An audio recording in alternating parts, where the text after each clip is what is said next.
Souvenir de Péronne. Illustration réalisée par Alfred Ray. Peintre et dessinateur né dans notre ville en 1857, très attaché à la région et à notre cité.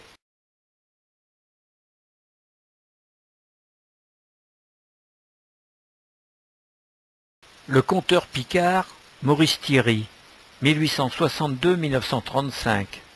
Né au Ronsois, il décédera à Paris. Photographié par Édouard Souillard, il est représenté sur des cartes postales. Portraituré par Charles-Henri Michel, son tableau est conservé au musée d'Hanicourt. Truculent, notre célébrité régionale et écrivain patoisant, donnait jusqu'à Paris des spectacles populaires très renommés et appréciés de tous, où les larmes coulaient avec les éclats de rire.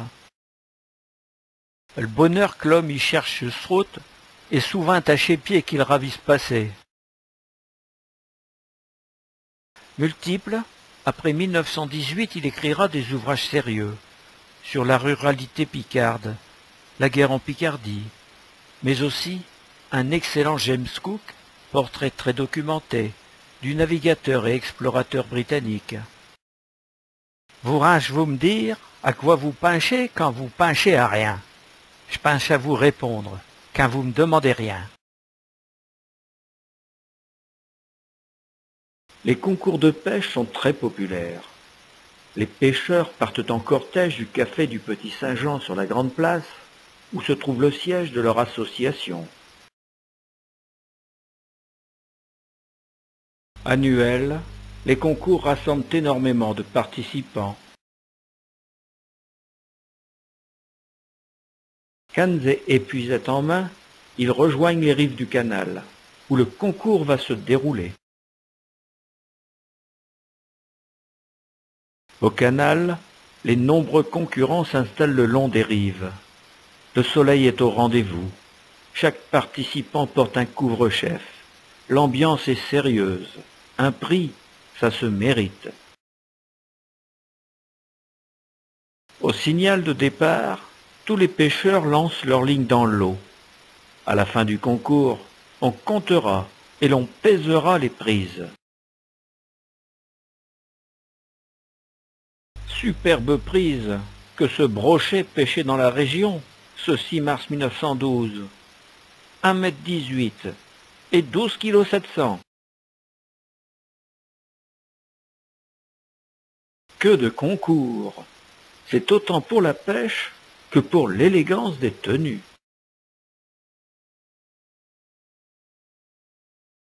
Les chasseurs de gibier d'eau sont nombreux dans la région.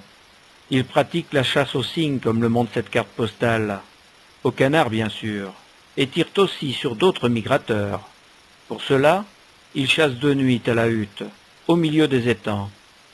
Pour attirer les volatiles de passage, ils utilisent des aplants fixes en bois, flottant dans les marais, mais aussi de vrais canards, vivants, en cage, ou parfois attachés par leurs pattes. Leur cri strident dans le crépuscule déroute les oiseaux sauvages qui viennent se poser près de leurs congénères, placés à proximité des huttes, où sont embusquées les canardières des chasseurs.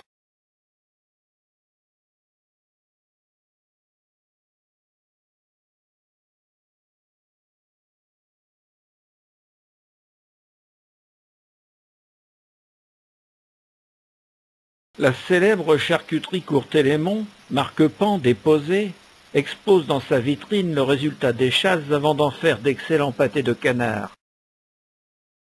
La maison Courtélémon, au 5 de la rue Saint-Furcy, face à la place du marché aux poissons, avait reçu une médaille lors de l'exposition universelle de Paris en 1900 pour l'excellence de ses produits, galantines de gibier truffées en boîte et pâté de canard en croûte.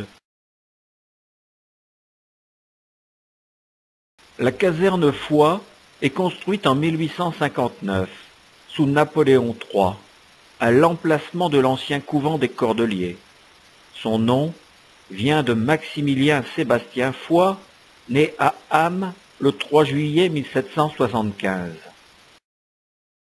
Distingué à la bataille de Jemappes en 1792, chef d'escadron avant ses 20 ans, le jeune général Bonaparte le choisit comme aide de camp.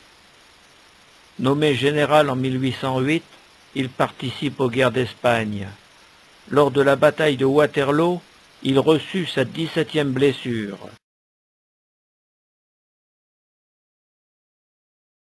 La caserne Foy loge un bataillon du 120e régiment de ligne, ainsi que le 16e RTI, des territoriaux, que l'on appellera plus tard des réservistes.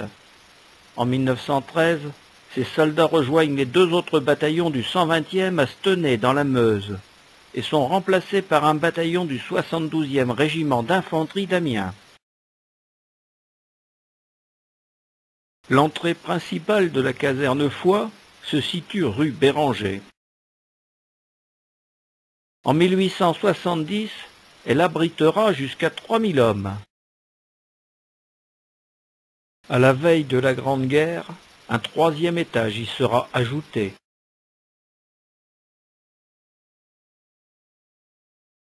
Notre peintre et dessinateur péronais, Alfred Rey, nous en laissera ce souvenir.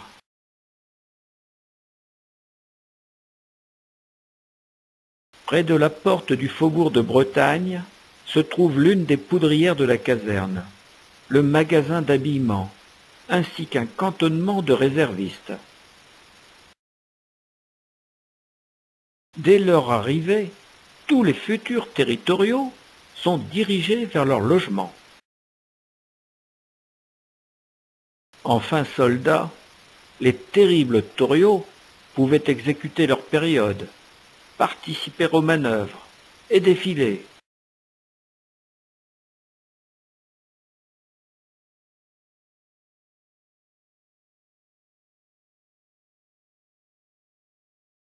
Après être passé par le magasin d'habillement, le drapeau français est maintenant présenté sur la grande place aux réservistes. Le trompette solo entonne alors le refrain du régiment. Quand le 120 a pris son quart de vin.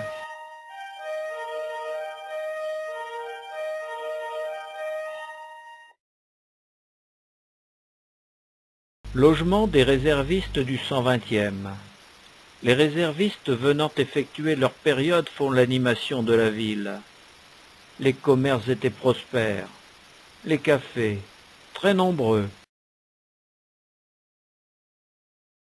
À cette époque, le seul moyen de communiquer avec ses proches était le courrier.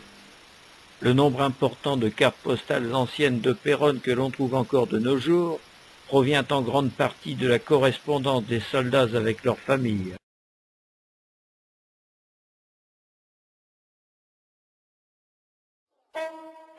Majestueux, grandiose et millimétré, sur la grande place, départ du 120e de ligne pour les manœuvres.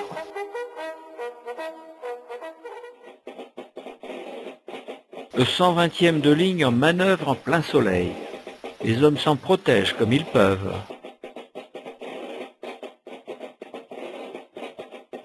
En manœuvre, l'hiver, entre Bouchavennes et Hallennes. Enfin, la pause.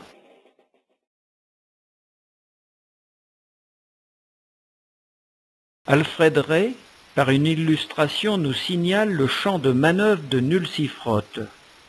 C'est à Cléry, bien sûr, qu'il se trouve. Après l'effort d'une marche soutenue pour atteindre le stand de tir d'haleine, la cantinière distribue en réconfort une ration de vin, et plus pour les assoiffés. Après le réconfort, on s'entraîne au tir, noté par les gradés. Viser juste, en toutes circonstances, c'est primordial pour un militaire. Alfred Rey, par un dessin, immortalisera le champ de tir d'haleine. La caserne possède plusieurs stands de tir. Celui-ci est situé au Cam, dans les fossés des fortifications à proximité de la tour hangar.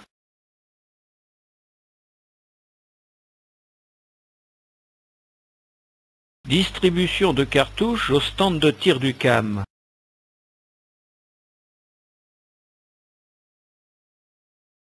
l'entrée du stand de tir du Santerre. À gauche, le vélodrome. Ce stand de tir moderne est situé sur la route de Mont-Saint-Quentin, à proximité du champ de manœuvre. Son inauguration a eu lieu le 25 mai 1902. Une médaille commémorative avait été frappée pour célébrer cet événement.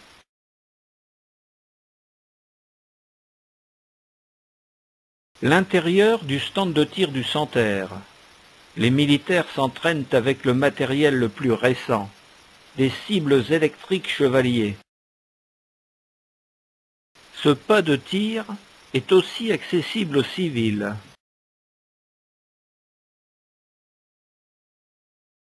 À l'extérieur, 200 et 300 mètres devant, sont placées les fameuses cibles Chevalier.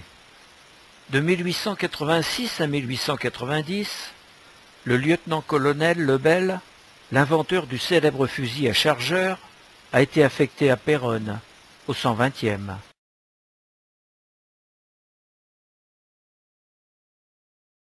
Revue des troupes sur la Grande Place.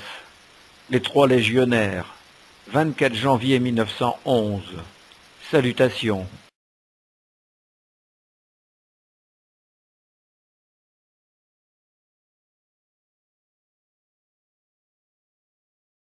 Soldats sur la Grande Place en 1890.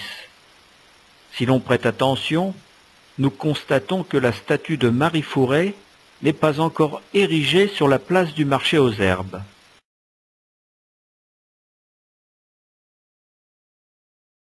Souvenir du 16e territorial. Période du 2 au 10 juin 1909.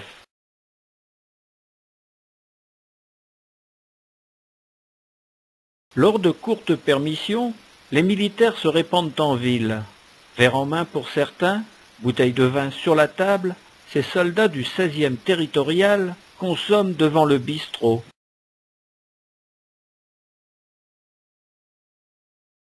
Quand les permissions sont plus longues, les réservistes se rendent à la gare pour quitter Péronne.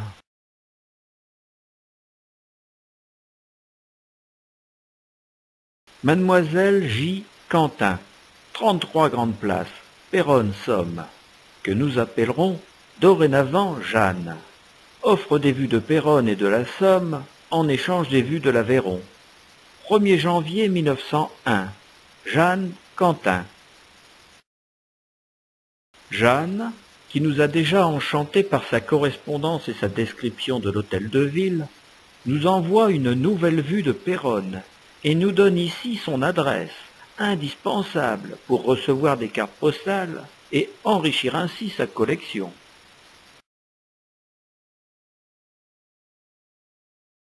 Péronne, vue générale des étangs du Sud-Est. Sur le devant, la muraille du Sud-Est. À droite, le campanile de l'hôtel de ville. Et au centre, l'église Saint-Jean-Baptiste.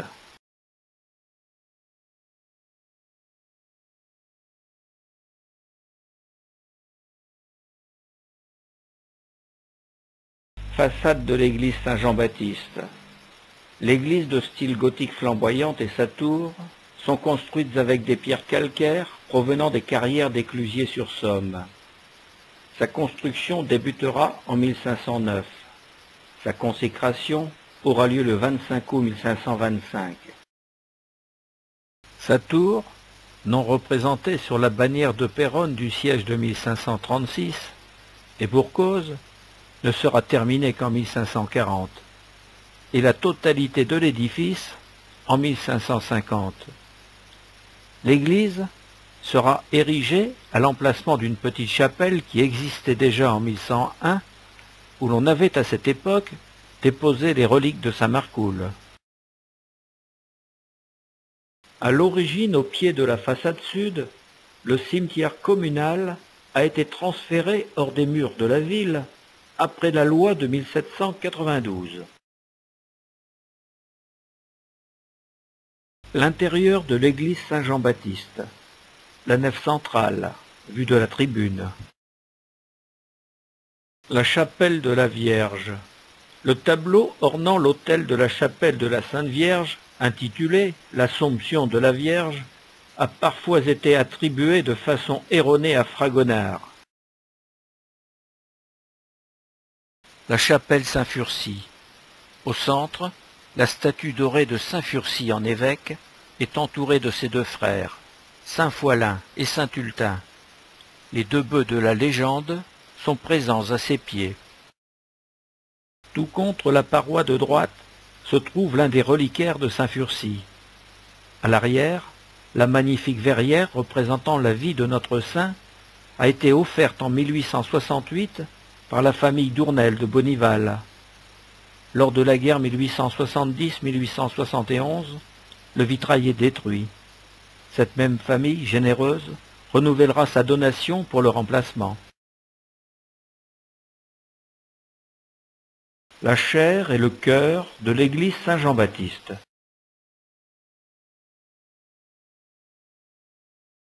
L'autel, surmonté d'un tabernacle tournant, date de 1630. Admirez le détail de la fresque murale où sont représentés les saints régionaux, Saint-Quentin, Saint-Furcy.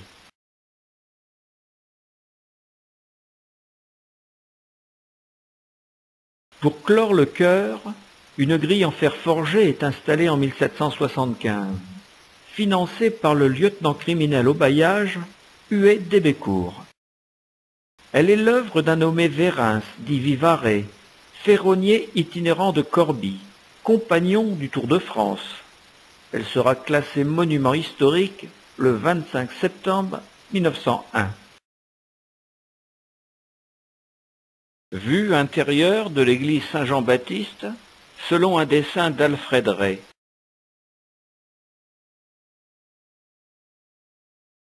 L'agrandissement d'une carte postale d'Édouard Souillard nous fait découvrir les magnifiques pendentifs ornant les voûtes de cette église paroissiale du XVIe siècle. Dans la chapelle sud, le lessivage en 1848 d'un ancien badigeon mettra à jour une peinture murale très délabrée. Celle-ci représente la Bonne Mort. Le magasin pittoresque, premier mensuel français favorisant l'éducation populaire, en a fait en 1863 une description comme suit. Ce tableau mesure environ 5 mètres de largeur sur 6 de hauteur. Sur ses côtés, on y voit les donateurs peints de grandeur naturelle. À gauche, Jean Roussel. À droite, sa femme, Jacqueline Aubé. Et au-dessous, cette inscription.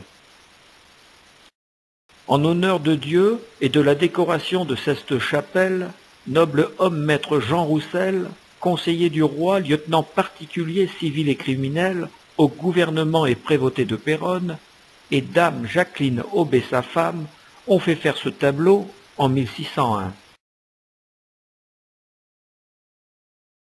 Le couvent Sainte-Claire était installé près des Grands Moulins depuis 1482. Détruit lors de la Révolution, le monastère des Sœurs Clarisses a été reconstruit après 1802, rue des Vierges. Ce fut Philippe de Crèvecoeur, chevalier, seigneur d'Esquerdes et de Lannoy, ancien gouverneur de Péronne, lieutenant général de Picardie et d'Artois qui en 1482 fonda cet établissement. Il en tira les premières religieuses du monastère d'Esdins et contribua à tous leurs frais. L'ancien couvent des Clarisses ou Sainte-Claire, qui se trouvait en bas de la butte Saint-Furcy, a été complètement détruite et sa communauté dispersée comme les autres à la Révolution. Elles sont depuis venues de nouveau à Péronne relever leur maison, rue Mollerue, en face des remparts. La chapelle primitive, qui existe encore, n'a pas été rendue au culte et sert de brasserie. Histoire générale de Péronne par Jules Dournel, 1879. Procession de fête du 15 août sur la Grande Place. Le Suisse conduit le cortège, suivi des enfants de chœur, s'étalent ensuite les nombreux fidèles. Procession de la Fête-Dieu. Le Suisse est toujours en tête, et ses bacchantes magnifiques annoncent la direction à suivre.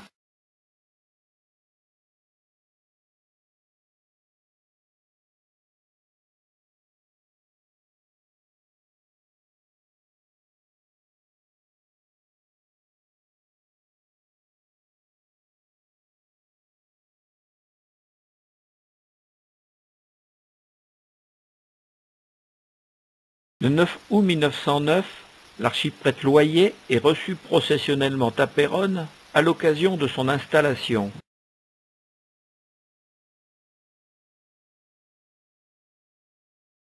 Le 3 avril 1910 a lieu le congrès catholique diocésain. La foule impatiente attend les orateurs au balcon de l'immeuble du journal de Péronne.